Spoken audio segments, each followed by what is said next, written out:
Olha só, confesso para vocês que Bitcoin abaixo de US$ 90.000, eu achei que não aconteceria mais em 2025, ano que a gente teve tantas notícias interessantes para o Bitcoin. Nós estamos encarando uma das maiores quedas que a gente teve esse ano. E nesse vídeo a gente vai entender de forma estrutural quais são os motivos que estão fazendo o Bitcoin cair e o que nós podemos esperar do Bitcoin e das criptomoedas para o ano de 2026. Então, se você gosta desse tipo de conteúdo, já deixa o seu like, se inscreve aqui no canal da Coinest, que a gente vai entender exatamente o que está acontecendo com o Bitcoin e bora pro vídeo.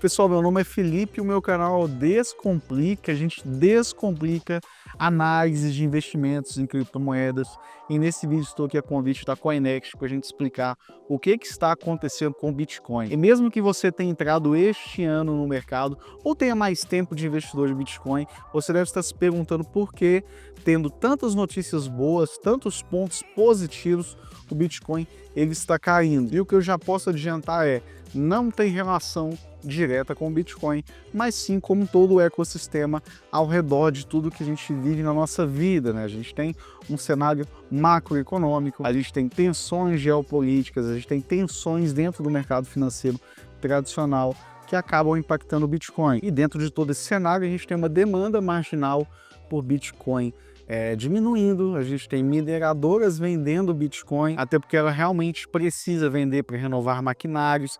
A gente tem uma renovação de ciclo também, né? Um reset de ciclo que aconteceria em 2026. Mas para a gente entender todo esse cenário, eu vou pedir para o time da Coinext compartilhar a minha tela para a gente analisar juntos aqui alguns cenários. Então, o que aconteceu? O Bitcoin literalmente devolveu todos os ganhos que a gente teve esse ano de 2025. Então, ano de onde a gente teve reserva estratégica de Bitcoin, ETFs de Bitcoin à vista, a gente teve a SEC pausando vários processos, trazendo ali um ambiente mais favorável para a cripto nos Estados Unidos, e a gente literalmente perdemos tudo isso por conta de um pessimismo que não tem relação direta com o Bitcoin, né? E por que isso está acontecendo, né? Não tem dinheiro no mundo para continuar sustentando, né? A gente está vivendo uma crise de liquidez, e o que ajudaria a gente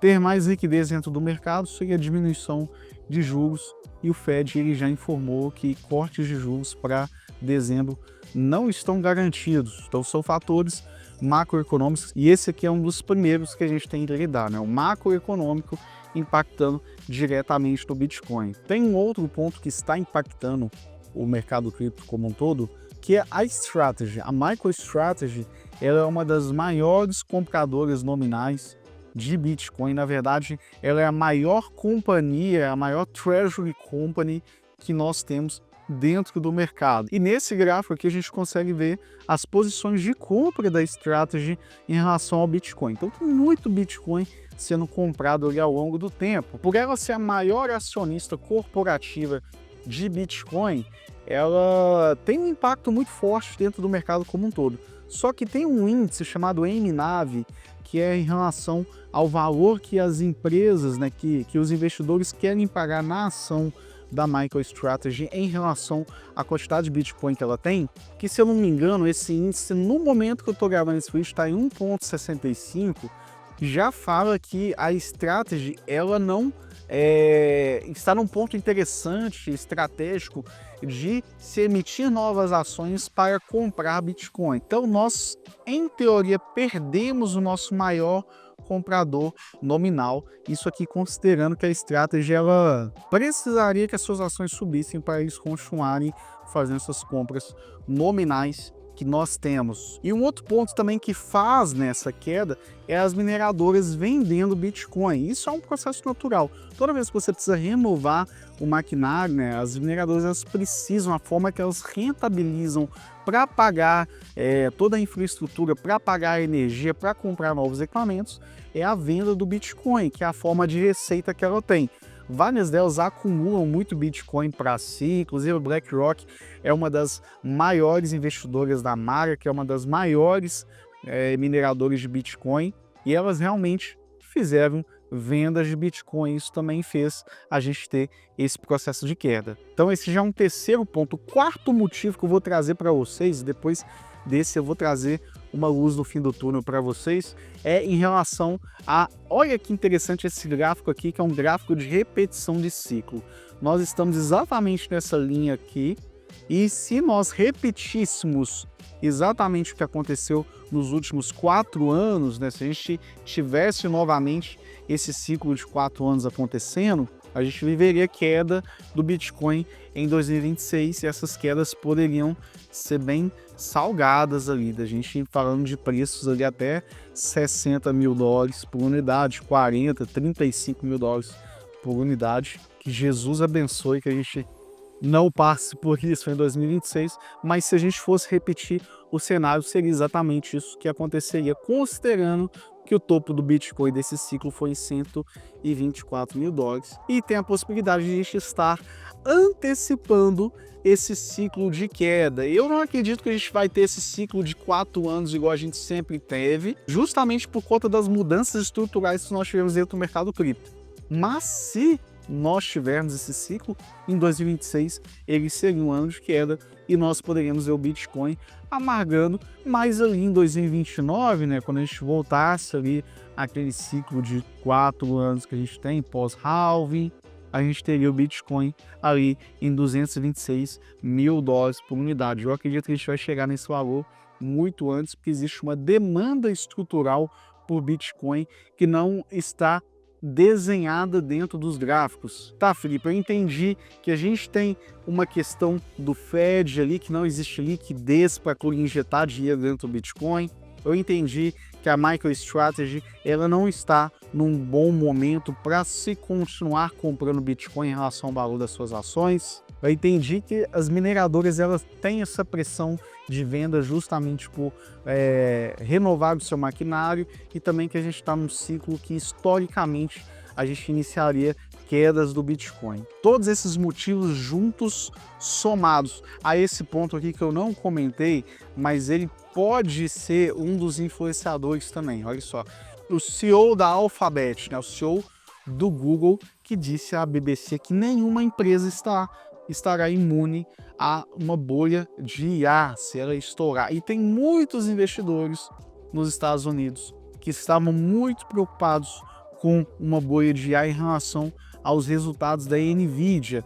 Só que os resultados da NVIDIA foram bons e essa bolha de IA e as tensões em relação a realmente existir uma bolha de IA. Gente, se a NVIDIA tivesse trazido um resultado ruim, o mercado estaria sangrando muito mais, não teve um resultado ruim. Então, tem muitas pessoas falando que há riscos da gente ter realmente uma crise financeira global por conta da bolha de IA, mas não vai ser nesse trimestre, né? A NVIDIA trouxe um resultado muito bom. Então, são os 5 motivos somados juntos aí, essa preocupação com todo esse cenário que fazem os mercados de risco caírem e o Bitcoin ele acaba entrando dentro desse mercado.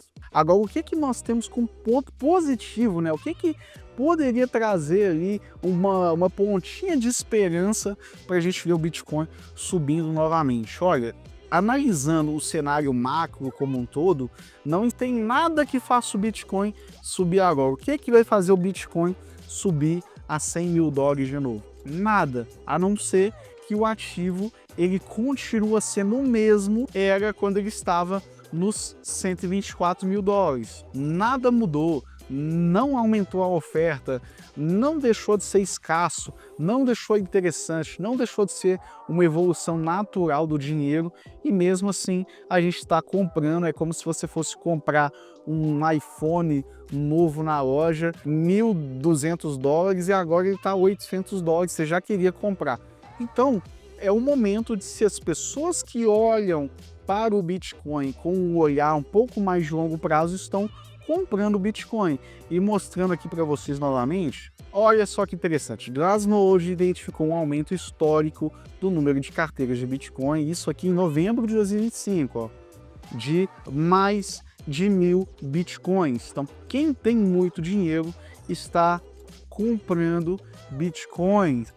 Esse aqui, ó, são grandes compras de Bitcoin acontecendo. Então, nesses preços, nós estamos vendo compras de mais de 1.000 Bitcoins acontecendo de uma vez. Então, tem pessoas comprando de 1.000 em 1.000 Bitcoins nos preços atuais e endereços com mais de 1.000 Bitcoins atingindo máximas históricas nesse mês. Então, nós estamos vendo uma demanda por Bitcoin muito grande por parte das baleias. Então, enquanto as carteiras que têm menos Bitcoin estão vendendo, carteiras com grandes quantidades de Bitcoin estão comprando, né? E a gente teve muitas situações que poderiam ter feito, talvez nos ciclos passados, o Bitcoin teria caído muito mais do que ele caiu agora. E eu não estou dizendo que ele vai continuar caindo ou vai parar a queda ali nos 80 mil dólares por unidade. Mas o que eu estou fazendo e o que eu acredito para o ano de 2026? Tem dois cenários aqui para a gente desenhar. Primeiro, se a gente tiver esse ciclo de 4 anos, vai ser um ano de queda. Se a gente não tiver esse ciclo de 4 anos, que eu acredito que vai ser esse cenário, a gente não vai repetir esse ciclo de 4 anos que a gente tem por conta de tudo que aconteceu com o cenário, principalmente com a demanda institucional que deu uma enxugada na liquidez de Bitcoin do mercado como um todo, né? Geralmente o ETF não compra Bitcoin, empresas, Treasury Companies não compra Bitcoin para vender numa queda, né? Eles são um pouco mais de holders, bem esse gráfico que a gente viu que as grandes carteiras estão acumulando mais Bitcoin. Cenário de queda, a gente pode ver ali Bitcoin próximo dos 60 mil dólares por unidade ou menos, 50, 60 mil dólares por unidade. Eu acho que se eu fosse apostar dinheiro, seria o fundo do Bitcoin num cenário pessimista, né, onde a gente está repetindo esse ciclo.